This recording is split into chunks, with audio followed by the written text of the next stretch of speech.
Welcome back to another special Saturday edition of Daily Dose, taking a look once again at the very famous Codex, Codex Sinaiticus. We are, of course, focusing on the Septuagint side of it as opposed to the New Testament side of it. We're going to be just doing a little deep dive on some verses in Jonah for this particular video, just because there's a lot of interesting features on the page, some things going on, and it's a good little introduction. And actually, this is the spread where we find the first page of Jonah, just to kind of point out we've got the end of Joel here. We've got the end of Obadiah here, and then as we'll see in a second, this is the start of Jonah. So let's dig in a bit. This is a nice clean view of the first page of Jonah, and you'll be reminded that Sinaiticus is typically in a 4-column format, very nicely justified. The Psalms, as we've seen previously, are in a 2-column format, but most of the books are going to be in 4. And Jonah picks up in the 2nd column because Obadiah finished on the prior column. And so let's zoom in a bit. And you'll see that there's a title here at the top, which is Jonas there. So it's Yoda, Omega, N, Alpha, Sigma. Remember, that's a lunate sigma that looks like this, as opposed to your sort of mathematical sigma that looks like that. But there's something below it. What is that? That is actually the Greek numeral 6. This is a Greek stigma, as you can see right here, which is not used anymore in the post-classical period as an actual letter, but it did stay functioning as the 6th number in the sort of alphabetic numeral system of Greek. And so why is there a 6 there? Well, each of the minor prophets in the superscriptions here in Vaticanus has a number.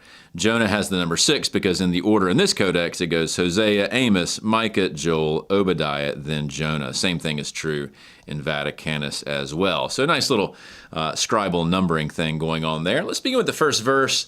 Nothing sort of amazing going on here necessarily, so let's just read it to get our feet wet with this scribal hand. And we're going to start with Kai Egenita there, our third singular aorist middle. So, and there came to be, and then we have Logos. You see a very small lunate sigma there squeezed in at the end of the line. So this is what that first bit looks like. There came a word. There came about a word. And we find out more about that word on the next line. You'll see Kyriou here. Notice this is an instance of a nomen sacra, or singular, it's a nomen sacrum, in S here. And it's the first letter of Kyriou and the last letter of Kyriou. And notice it's a upsilon because it's picking up on the fact that this is the genitive. So it's a word of the Lord. And then we have pros, P-R-O-S. Then we have Yonan, that's how you spell his name in the accusative. So Yoda has a little diaeresis at the top, nice long majuscule omega, N-A-N. And then we find out he is Ton, but we're not done yet. You may recall from other videos, sometimes a scribe can fit it in at the end, even on the next line. But here they were running out of space. They were already shrinking the omicron, and so this is called the nu bar, just to sort of cram in a nu at the end of the line. So that is technically ton. It's not a hyphen there. And so he's ton. And then we have tu, which is basically just establishing a sort of biological relationship here. He's of, and it's Amathe here, his father's name. And then this word is saying, a nice participle there to introduce the direct speech. So that's verse 1. Let's go ahead and go to verse 2, so zooming down just a bit. And we start with Anastathi. See the A-N-A. There's another lunate sigma. You have a T here. Now, the overline here, the horizontal line, is rather faint. And I mentioned this in a prior video. That's pretty common for Sinaiticus. The vertical lines are quite thick. The horizontal lines can be faint, almost invisible in this particular case. Sometimes they're a little bit better. And then you have a theta iota ending there. There is a theta. That's not an omicron, again, because of the horizontal lines. So this would be an aorist passive imperative. Rise up. And then we have Kai. And then we have the start of the next word, which is pa, but we got to finish it. But just so you can see it, it looks like this. Anastathi, Kai, pa. And then we finish that word perutheti here. And so rise up and go. Notice it's also another aorist passive imperative. And we want to go ace. Again, it's kind of hard to see those lines, but you can sort of fill them in. You see the ace there. Go to. And where's he going to go? Ninu. And we finish it here, Nineveh, Ninue. if you will. And he tells us more about it. It's tain. Notice it's feminine. Pollen, because it's the feminine noun. The city. And then we have yet another article here that's going to introduce an attributive position, adjective on the next line, megalane, the great city. And what's he going to do there? Notice we have a sort of medial stop there, so kind of like a period, or maybe even in English, perhaps like a semicolon. It's not a full stop necessarily, although it could function that way. What's he supposed to do there? Kai, and then K, ruxon, and preach in Alte, preach in that city. So rise up and go to Nineveh, the great city, tain palin, tain megalane, kai, ruxon, preach in it. So that's verse 2. Now, those are all pretty straightforward, but if we sort of peek down just a bit further, we have our first kind of little quirky thing going on, where we have what the scribe originally wrote here is a kappa, an alpha, a upsilon, and an eta. So kawe, that's not a word. He left it there, and a future corrector realized that, wait a second, this is supposed to be krauge. And so they added a rho there and a gamma there to fix that. And so this is a good little instance of a later corrector fixing a mistake of the original scribe. Well, let's take a look at a few more of those kinds of things on this page. One of the reasons why I picked this page, there's actually a handful of those kinds of things. If we move down the column a bit, we see another one in the margin. And we'll transcribe it here in a second. You might think, given that this is so close to this column, this textual correction is somehow related to what we see right here. But you'll notice that it has a little slanted obelisk, and that's actually going to help us. It's almost like a footnote marker. It's going to tell us where to find the part of the text where this correction belongs. And there isn't one of those corresponding over here. So let's take a peek to the right, and aha, there we go. You see the same slanted obelisk there. And so what the scribe has done, they're just using the space. Actually, this would be a corrector, using the space at their disposal to insert something. So what is this little textual note? This is, over here on the left, what they're adding is chi here.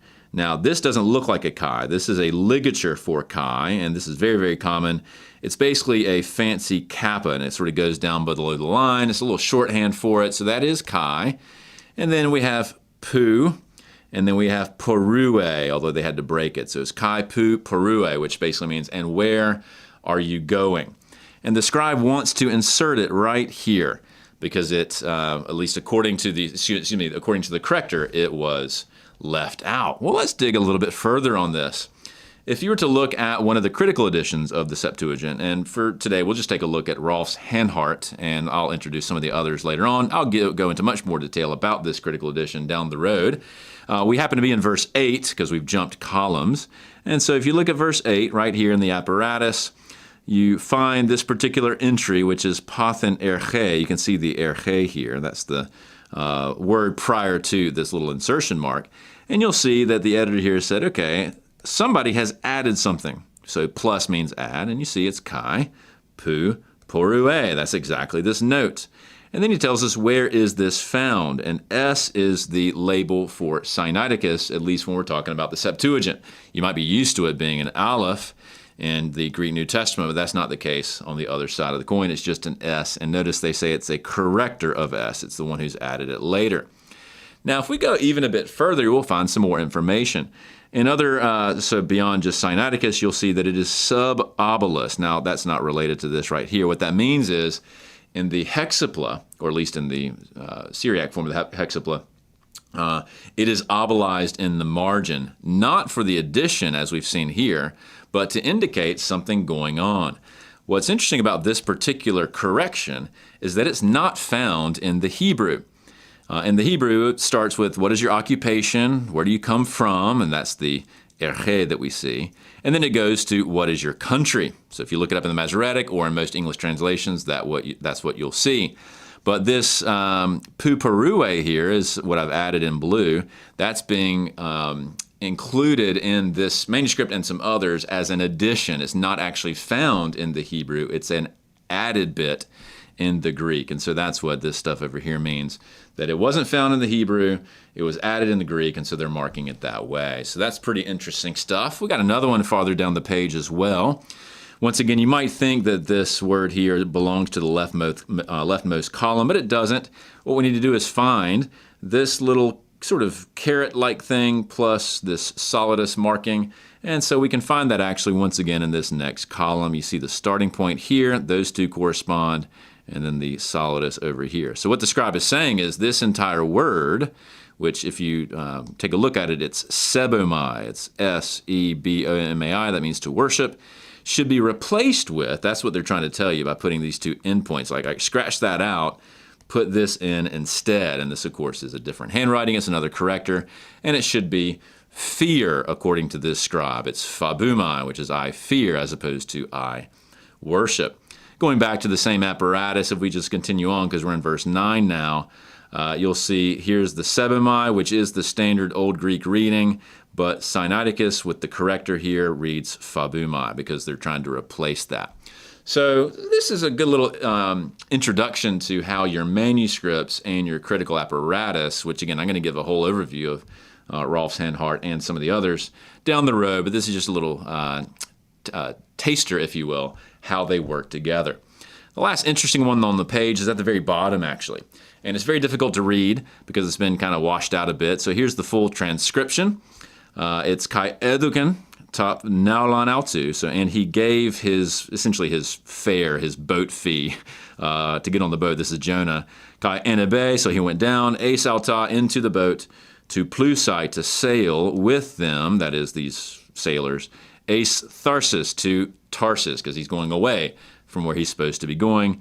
He's going, instead of Nineveh, he's going elsewhere. So what's going on here? Why is this down in the margin? Notice there's a massive little footnote indicator. It kind of looks like an upward pointing arrow. So we need to find that in the text. So if we go back up, it's actually close to where we started earlier. Here's where it is. You see that upward pointing arrow. The scribe is saying this whole sentence here needs to go right here. Now that's where it gets pretty interesting, and we sort of see an explanation as to why this is. In the Masoretic and in the Old Greek, you have an initial clause about sort of getting on a boat and getting ready to leave for Tharsis. You see that Tarsus word there. Again, some of the horizontal lines are hard to read. The scribe apparently, in this case, wrote Tharsis, skipped ahead to this one, his I. So this is, given that it's the exact same word, this is haplography, dropping something due to parablepsis, that is looking sideways, looking back at his exemplar. So he wrote Tharsis. Maybe he needed to re-ink his stylus. He looks away, goes back to his exemplar, and he picks up here. There, and so then he finishes the sentence, thereby skipping all of this accidentally. And so a later corrector sort of adds that back and says, wait a second, I can't cram it into the margin. That's why he didn't put it over here. He had to put it down the bottom sort of as a footnote. But that's because the scribe jumped from one instance of this town's name to the other and skipped everything in between. So just getting us into the world of the scribes and how the actual manuscripts relate to our critical editions and the text that you have before you. So hopefully this has been a fun little intro. Sinaiticus has a lot of this kind of stuff going on. So a lot of work's been done on it. It's pretty interesting stuff. So we'll take care. We'll see you next time.